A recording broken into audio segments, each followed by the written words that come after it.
Building plastic model kits can be a very rewarding hobby. It takes time and practice to make your model kit look just right. In this video, I'll go over the tools and techniques you will need to make your kit looking sharp.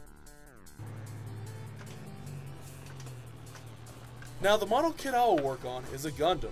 There are many other types of model kits, such as military vehicles, Zoids, model boats, and so on. The type of model you would like to build is dependent on your interests.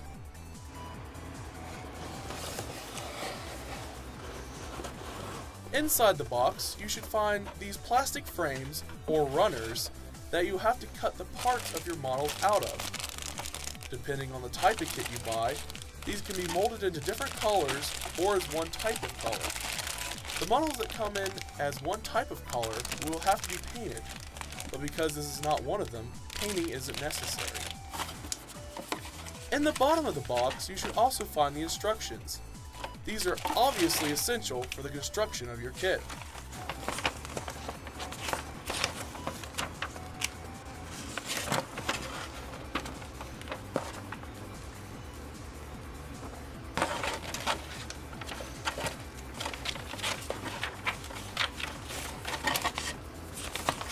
The color shots are meant for reference on how you can paint or panel line your Gundam, but feel free to make it look how you want to. The basic tools you will need for a model can be bought in an all-in-one kit just like this. In it, you will mainly need a pair of flat-nosed pliers, a hobby knife or something similar, a simple metal file, and a pair of needle-nose tweezers. Outside of the tools, for some kits, you'll want to invest in a small amount of modeling glue. Some kits require gluing, while others are snapped together. You mainly want to have glue handy in case a part snaps off, or if you clip off too much off a runner. Sometimes, the snap together kits won't properly connect due to poor plastic tolerances. When a part cannot be held together by friction, then you will want to use the modeling glue or cement. One option to make sure that your kit feels finished is a matte finish spray. This can give your model sheen and look like a high-end product. When you start clipping out parts with your flat-nosed pliers or nippers, you want to make sure that you use the flat end facing the part. Also make sure you do not cut as close as possible to the part. Doing these two things makes sure that you do not cut off too much plastic than you need to.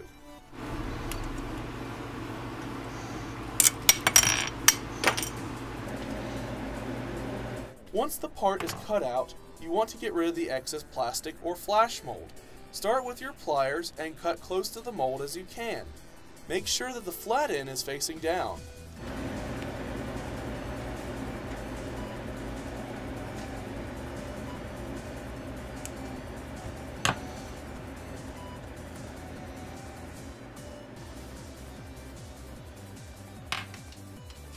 To get rid of any blemishes after trimming, use your file and stroke it softly in one direction.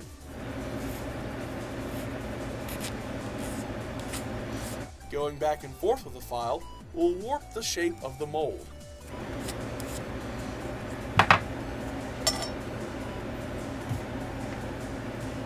Certain parts of the construction will require you to use decals or stickers.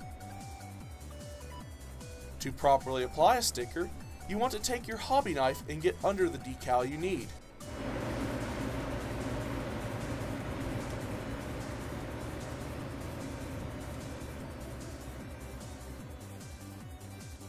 Next, take your tweezers and grab the decal, touching as little surface area as possible.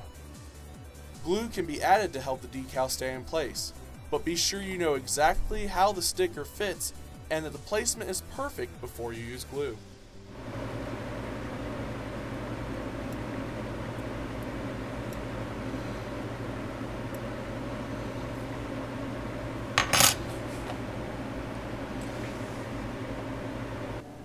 Once your model is built, you can begin panel lining.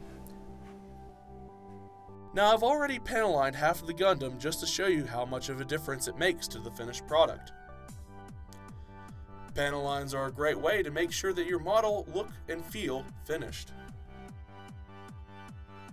After the marker has set for a day or two, then you can start working on the matte finish.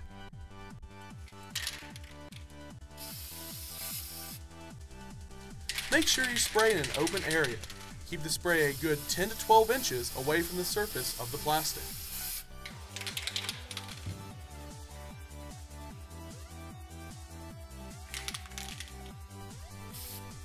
Once one side has been sprayed, you need to wait around 20 minutes before you can spray the other side.